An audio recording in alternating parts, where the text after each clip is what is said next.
our seminar is called Sensing the Insensible Aesthetics in and through, and then we added against the Anthropocene.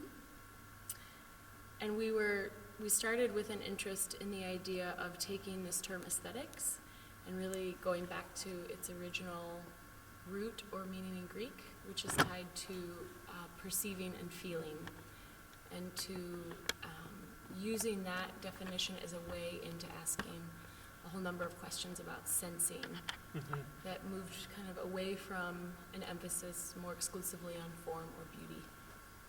Yeah, and I think it was also in response to the last Anthropocene campus, which was wonderful, but which I think focused on the idea of this awareness and perception from sort of a very abstracted and data-intensive approach, sort of.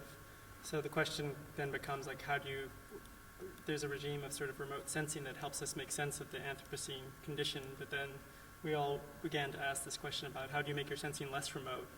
How do you participate as opposed to just sort of observe from a distance this kind of condition? There's such a wealth of practices right now, ranging everywhere from social practices, sort of activism, climate justice activism, to experimental or critical design. So we were interested in having a seminar that really allowed a space for us to think about a whole range of aesthetic practices. And experimentation too. Exactly. Experimentation with modes of documentation and modes of visibility and modes of perception.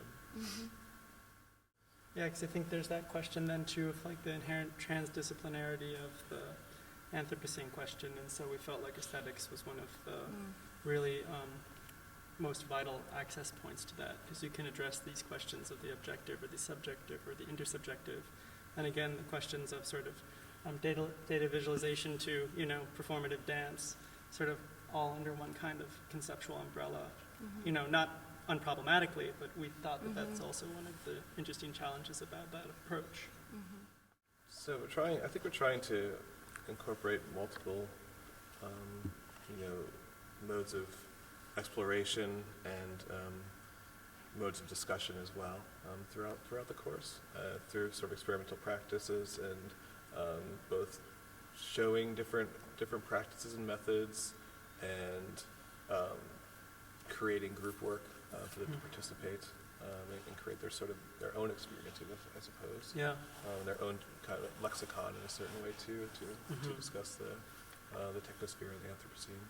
Yeah, or I guess we're calling it the flexicon. Yeah. So we built in this idea of one of the pre-campus assignments was to develop new terminology that could both be speculative but also a lingua franca potentially among us in the seminar. But from those terminologies, they're going to be working in groups to do aesthetic experiments. But we're very conscious about framing that as an experiment as opposed to a performance or any other kind of gesture, because we think it's really, because there's this possibility, really important possibility for this failure, and that these are provisional attempts and that things are sort of always changing and adaptable. So that also allows for more risk-taking, hopefully, and having it be inherently about this sort of flexible experiment, but an aesthetic one that they'll be developing, as groups. Yeah, so at some point fairly early on, we came up with the idea of a glossary, or we ended up calling it like a makeshift aesthetic flexicon, as a tool that would be really central to the structure of the class. So it was both a tool that they would kind of contribute to, and we would assemble ahead of time that would, again, as you said, be kind of a common language vocabulary, the beginnings of one, maybe a kind of ramshackle set of terminology, or a set of terms, but that would be a basis for the group work, and that will split into smaller groups, and they'll be interacting with these terms and sort of modifying them or creating new terms as we go, and then developing these aesthetic experiments in relation to terms. So that's a key aspect of the class, is this group work, this activity that's around this idea of a flexicon, set of speculative terms. Yeah, and that's a key point about this relationship between the terminology, the linguistic aspect, and this experiment, which is supposed to be more participatory or performative, perhaps. But that tension between trying to negotiate between the textual form and then the performative form, but also, I know it's frustrating, but also between all the members of each group, right? You've got these modes of representation you're making use of in terms of language, but also in terms of other aesthetic forms. And the question is, how can you negotiate those effectively or not? I mean, it's an amazing opportunity to have a true cross-disciplinary, extradisciplinary experiment. You know, that I think the space here and the time and the format allows us to create that sort of situation.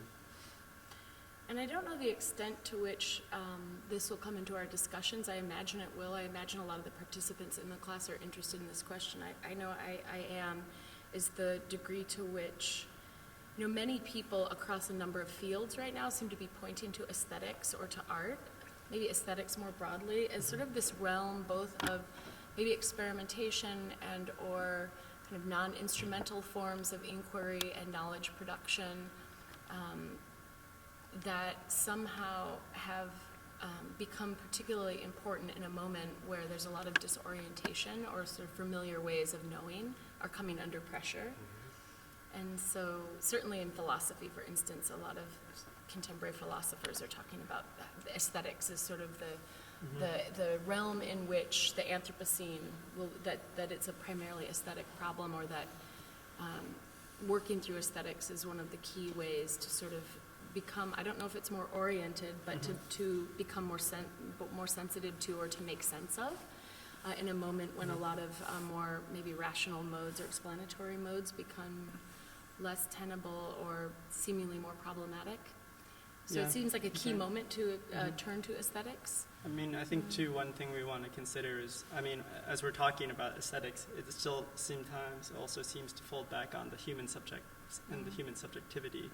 But we are also interested in engaging this question of non-human subjectivities, or the idea that in the aesthetic there's the question of media, but it isn't just medium in a passive sense, and it isn't just medium in the completely anthropocentric sense. We're thinking about the earth as a medium. We're thinking about how these materialities also mediate. So it's a question of relation between the human, the non-human, the landscape, the structural. So we're thinking very holistically about what encompasses the aesthetic in that way.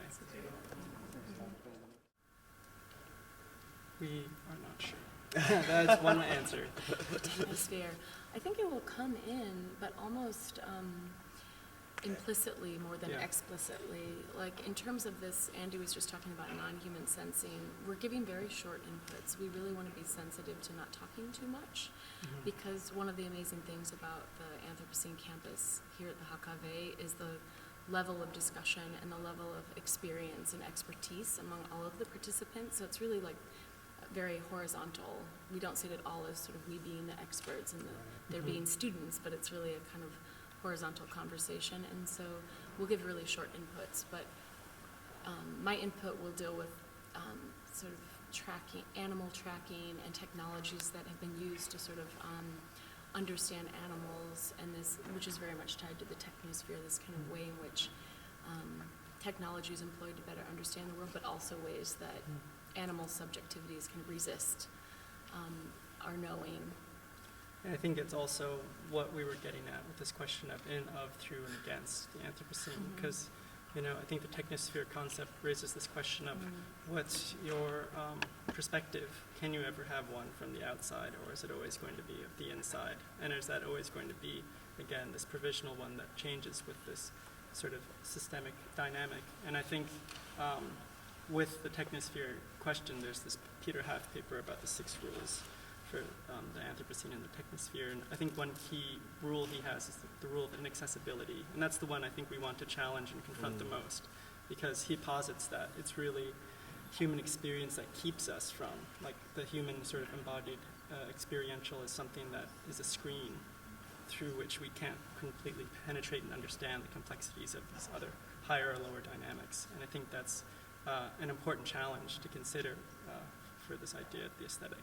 Because I think the rule of inaccessibility, as much as it's true, I think is the thing that we need to also overcome in the technospheric condition if we're going to have that kind of agency people are most interested in.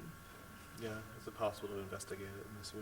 Yeah. You know, and what will the results? What would the results be? Is representation possible of any kind of the technosphere? I think we're also really invested in I don't, resisting is too strong a word, acknowledging the dominance in a way of a kind of technological approach to much, or a technological aspect to a lot of Anthropocene discourse. And it's certainly a visual culture of the Anthropocene and climate change, well, as well as this kind of emphasis on stratigraphy that's very tied to geology and to the sciences, and wanting to also resist that and, you know, address lots of questions of environmental justice, for instance, and these kind of entanglements, I think is a good word that will come up a lot in our class, of sort of always being in the middle of. And so I'm really drawn to this idea that of that aesthetics being, to think of it in terms of a kind of becoming sensitive in a way that also puts something like a kind of view from above, satellite view, really into under serious pressure, as being in one mode of one perspective, but also one that's very inadequate to address a lot of other things. A lot of aspects of the Anthropocene. Yeah, moving away from the descriptive to potentially also the rescriptive or prescriptive. Like, what does it motivate you to do? Not only what does it tell you. You know? Yeah. And what kind of sensitivities are still possible, I think, is another question that I'm really interested in talking about in some of my input work. So, yeah.